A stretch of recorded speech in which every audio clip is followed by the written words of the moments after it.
If you're in a home service or contractor business, you usually have two choices. Hire a massive team to handle all the chaos, or do it all yourself and burn out. But in 2026, there's a third choice. Today I'm going to show you how I used a new AI framework called OpenClaw to basically run an entire HVAC company in autopilot. I'm talking about automating dispatch, reviving dead leads, answering phones at 2 a.m., and even handling no-shows. By the end of this video, you'll see how this system can add over $400,000 a year in impact while replacing work that currently takes a team of 5. So let's dive in. To give it a little introduction on what is OpenClaw anyways, it's a project developed by an Austrian developer, and in November 25 he was building this AI assistant called Claude, which gave a bit of itch to Claude, which from Anthropic, and they basically threatened to sue him, so he changed it to Moltbot until in January 26, so a month ago, he renamed it to OpenClaw. So the whole thing is kind of a playful reminder of Claude from Anthropic.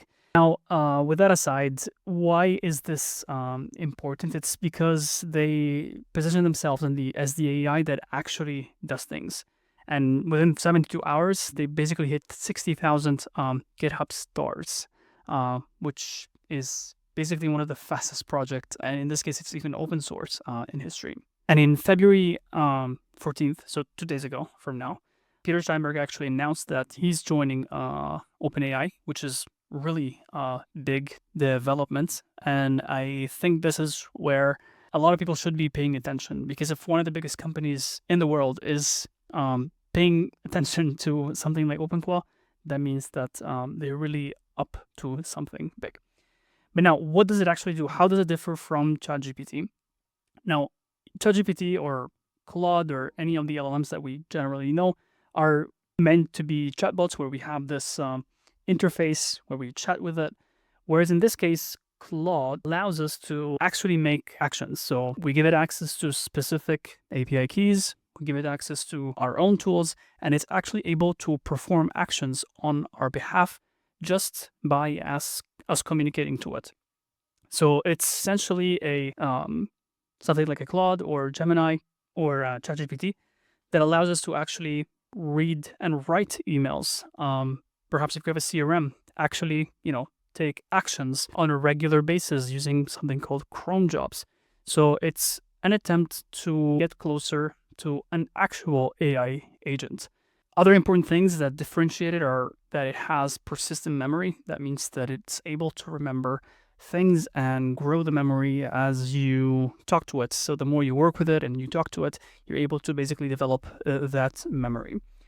And what's really differentiating here, as I mentioned before, cron jobs, but it's able to run autonomously.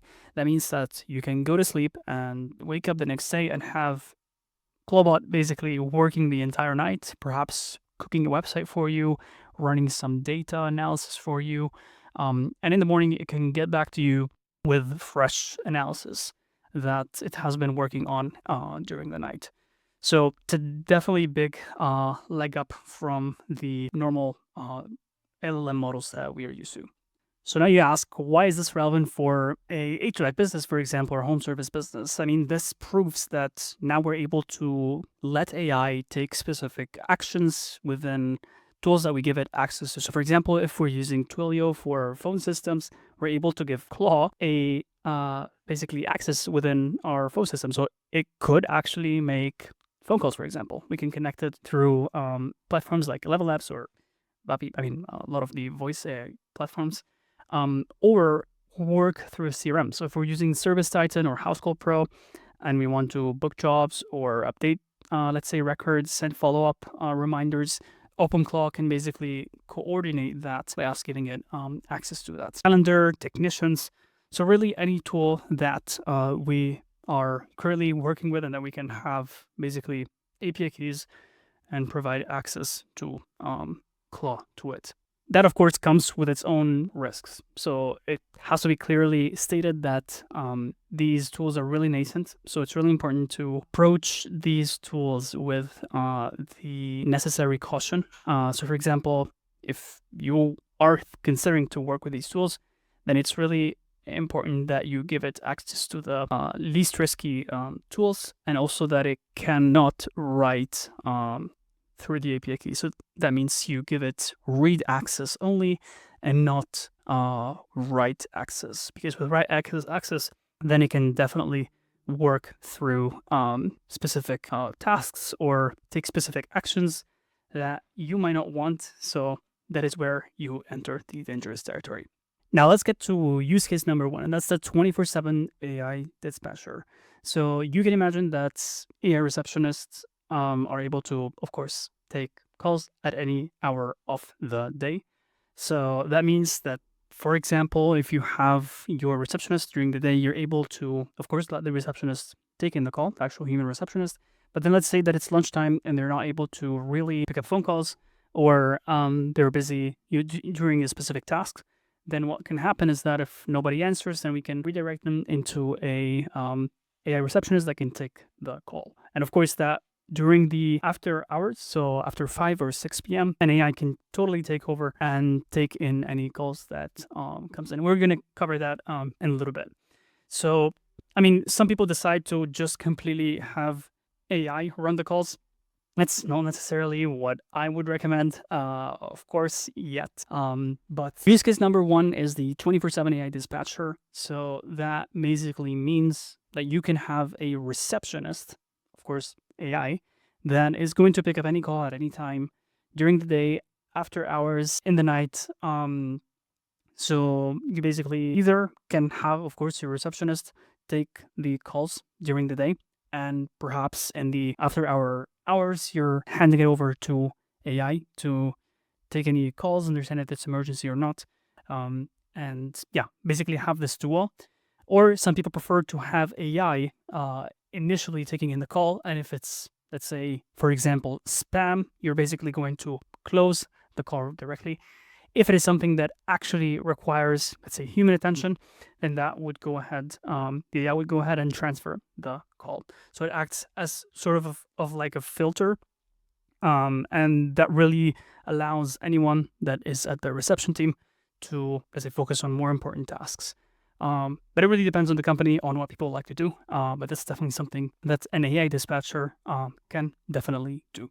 Now, a second use case, and it still involves phone calls, is the dead lead revival. So imagine that you have people calling in for different reasons, and they basically perhaps are asking for a specific service, and they maybe have not found, but we're able to save their contact. With that contact, what we can do is send over specific offers every now and then, so we can basically do outbound calls on a regular basis, or even do SMS campaigns, which allow us to, not manually have to follow up with these people again, and let AI do it in a systematic manner that, of course, a human team would really find difficult to do, to keep up with all the people to contact. So that is definitely a very good use case to save a lot of money and recover. Actually, yeah, it's better in this case, recover a lot of money from it. Now, the third use case is after-hour emergency handling, and that's what I alluded to before, where AI is perfect for this, because in after hours, most companies charge a fee for anything that comes as an after-hour emergency, and those are very valuable jobs that if we're not able to capture, of course, our competitor will, because people, we have to imagine them that they open up Google Maps and they're basically going to see the first business, they're just going to call it. And if nobody responds, they go to the next one and the next one. So we definitely want to be picking up those calls. And AI is really good at that. And it allows us to understand, hey, is it an emergency, like a real emergency? If it is, let's transfer directly to a human. So that happens. We don't want emergencies to be handled by AI. If it's not an emergency, then what we want to do is soft book the person that is calling, because if we're just telling them, hey, we're going to be back tomorrow and we'll call you, they might just go to the next business and we have lost them. So we definitely want to somehow make a commitment with them. And yeah, of course, we can just soft book them, tell them, hey, let's book an appointment for in 2 days, and the human team will basically confirm with you tomorrow once we come back. So that is definitely something that's possible.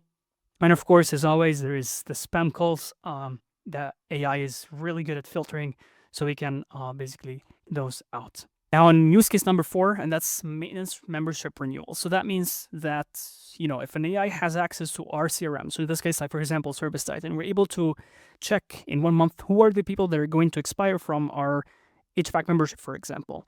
And what we can do is proactively call them and tell them, hey, I see that your membership is expiring in today's February 16th and March 16th. And I saw that it's about to expire. Hey, would you like to renew it?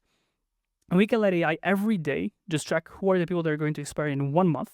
And based on that, just give them a ring and ask them if they want to renew. And if they want to renew, then we just book or ask them for an appointment, and we book a call with them, and we get it scheduled right into our Service Titan, Housecall Pro, whatever CRM we're using. So this is a really handy feature that we can basically automatically and just without lifting a finger have AI do. It basically books people automatically into our calendars. No-show prevention, that's use case number 5, very common one. And what AI can do here is that once it sees that we have a booking, we can basically remind people, hey, we have an appointment like 48 hours before, 24 hours, 2 hours.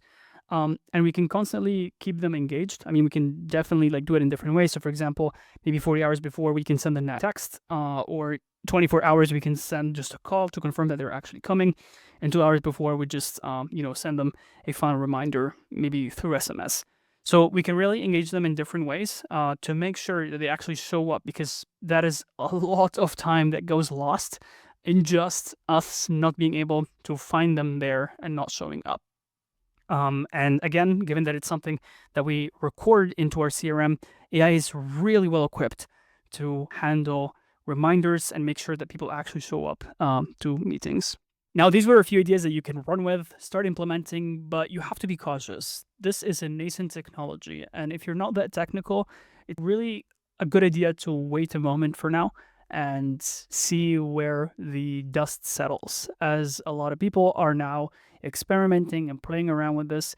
I do suspect that a few cases will emerge where people will have some bad experiences. So just be warned and be cautious in terms of implementing this, especially if you're not a technical person. And if you want to have a chat, I do remind that I offer free consultation slots in the description. If you just want to have a chat, see if AI voice agents or just AI in general could be a direction you want to take in your business, then I do leave these in the descriptions.